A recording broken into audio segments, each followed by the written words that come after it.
গণজাগরণ কেন্দ্রের নেত্রী থেকে আজকের দিনে আলোচনায় উঠে আসা তাবাস্সুম উর্মি।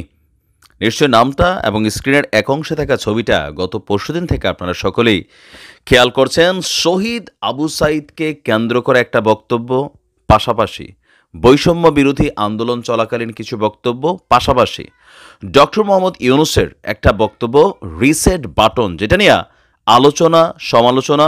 এটা শুধুমাত্র আওয়ামী লীগ না, বিভিন্ন জায়গা থেকে এই বক্তব্যটাকে কেন্দ্র করে নানান বক্তব্য এসেছে।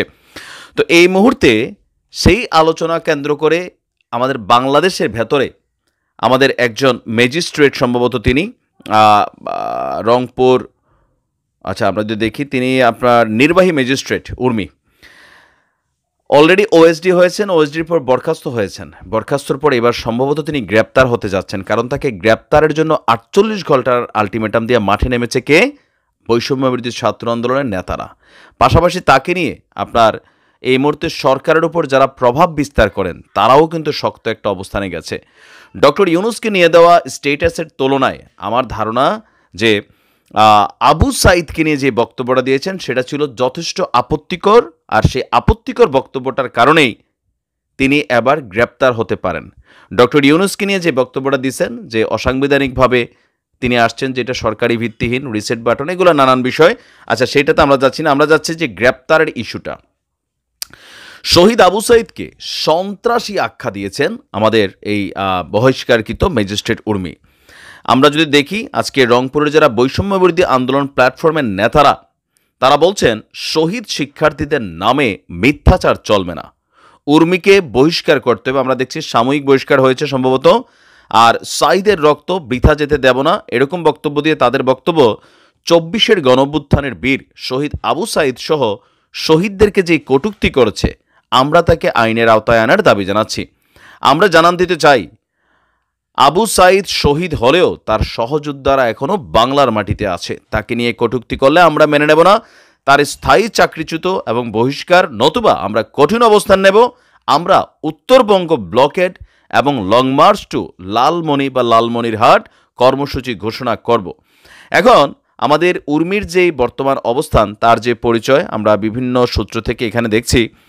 তার চাকরি যাওয়ার পর তিনি একটা টেলিভিশন চ্যানেলকে দেওয়া সাক্ষাৎকারে তিনি বলেছেন তার এই চাকরি যাওয়াতে তিনি কিছু যায় আসে না, তিনি হিপ্রোক্রেট না। আর পাশাপাশি তার ব্যাকগ্রাউন্ড সম্পর্কেও আজকে যদি আমরা দেখি, দৈনিক ইত্তেফাক একটা রিপোর্ট করেছে যে গণজাগরণের এই উর্মির আসলে পরিচয়টা কি। পাশাপাশি উর্মি ইস্যুতে আমরা যদি দেখি, সাংবাদিক মুশফিক ফজল তিনিও লিখেছেন, সরকারকে দুর্বল ভাবার কারণ নেই, ফ্যাসিস্টদের প্রতি বিন্দুমাত্র সহানুভূতি প্রদর্শন করা হবে না। তো উর্মির পরিচয় নিয়ে সবচেয়ে মজার বিষয় হচ্ছে দৈনিক ইত্তেফাকের করা যে নিউজটা, গণজাগরণ মঞ্চ, নিশ্চয়ই আপনাদের খেয়াল আছে, সেই গণজাগরণ মঞ্চেরই একজন নেত্রী আবার আমাদের জাফরুল্লাহ সাহেব মরহুম, ওনারা সম্ভবত কাছাকাছি আত্মীয় স্বজন লেভেলের একজন হচ্ছেন এই উর্মি।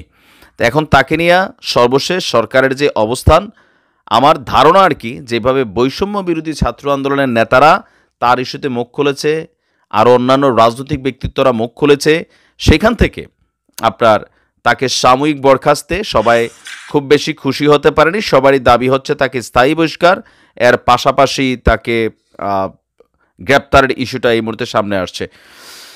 তো আমরা তার বর্তমান অবস্থান যদি দেখি, উর্মির অবস্থা আসলে কাহিল। এখন অনেকে বলছেন যে উর্মি যে বক্তব্যটা ডক্টর ইউনূস সাহেব সম্পর্কে দিয়েছে, যেটাকে কেন্দ্র করে তাকে ওএসডি বা সাময়িক বরখাস্ত করা হয়েছে, এটাও বাকস্বাধীনতার বিপরীতে সরকারের একটা অ্যাকশনের বহিঃপ্রকাশ। আবার যিনি তাকে বরখাস্ত করেছেন বা ওএসডি করছেন, তারা বলছেন যে তিনি তার বিভিন্ন পোস্টে, শুধুমাত্র একটা পোস্ট না, এই বৈষম্য বিরোধী আন্দোলনের প্ল্যাটফর্মকে কেন্দ্র করে বিভিন্ন রকমের স্ট্যাটাস তিনি আগেও দিয়েছেন, তিনি লাগাতার দিয়েই যাচ্ছেন, যার কারণে যেহেতু তিনি প্রশাসনের একজন কর্মকর্তা, সেক্ষেত্রে তার বিরুদ্ধে ব্যবস্থা নেওয়া হয়েছে। যদিও এটাতে আমরা যতটা রিয়েক্ট দিচ্ছি, আমি খুব বেশি আশ্চর্য হচ্ছি না, কারণ আমাদের সরকারগুলো যখন ক্ষমতায় থাকে, আওয়ামী লীগ সরকার যখন ক্ষমতায় ছিল, তখন বিপরীত দলের কোনো রাজনৈতিক ব্যক্তিকে নিয়ে একটা পোস্ট করা, আপনি চাকরি হারাইছেন, পদোন্নতি আটকে গেছে, ওএসডি হয়েছেন।